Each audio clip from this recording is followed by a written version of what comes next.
પંચમહાલમાં કેનાલમાં ગાબડું પડતા ખેડૂતો પરેશાન થઈ ચૂક્યા છે, કારણ કે કેનાલમાં ગાબડું પડતા પાણી વહી રહ્યું છે ખેડૂતોના ખેતરમાં। કાલોલના નેવરિયા ગામના ખેડૂતોનો પાક બરબાદ થઈ રહ્યો છે। માયનોર કેનાલ ઓવરફ્લો થતા ખેતરમાં પાણી ફરી વળ્યા। ઘઉં અને મકાઈના તૈયાર પાક ઉપર પાણી ફરી વળ્યા। કેનાલમાં ગાબડાના કારણે વારંવાર સમસ્યાઓનો આરોપ। નર્મદા વિભાગ ક્યારે સુધરશે, મોટો સવાલ। ખેડૂતોના આ નુકસાન માટે આખરે જવાબદાર કોણ? ખેતી પાકમાં નુકસાન માટે જવાબદારો સામે કાર્યવાહી ક્યારે?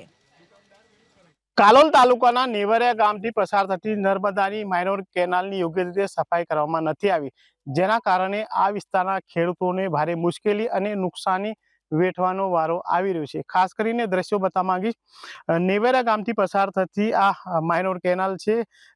નજર દોડાવો ત્યાં માત્ર ને માત્ર ઝાડી ઝાખરા નજરે પડી રહ્યા છે।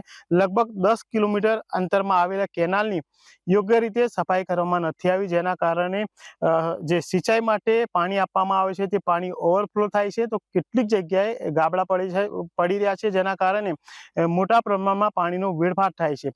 ખાસ કરીને એક તરફ સિંચાઈના પાણી માટે આ વિસ્તારના ખેડૂતો વલખા મારી રહ્યા છે, ત્યારે પ્રશાસનના પાપે અને જે નર્મદા નિગમના જે અધિકારીઓ છે તેમના પાપે મોટા પ્રમાણમાં પાણીનો બગાડ થવા પામે છે। કહી શકાય કે રવિ સિઝનનો પાક લેવા માટે છેવાડાના ખેડૂતને જે સિંચાઈ માટે પાણી નથી મળી રહ્યું, બીજી તરફ મોટા પ્રમાણમાં પાણીનો બગાડ થઈ રહ્યો છે। તે પાણીનો બગાડ રોકવા માટે અને કેનાલની સફાઈ કરવા માટે આ વિસ્તારના ખેડૂતો જે છે તેઓ દ્વારા રજૂઆત કરવામાં આવી રહી છે।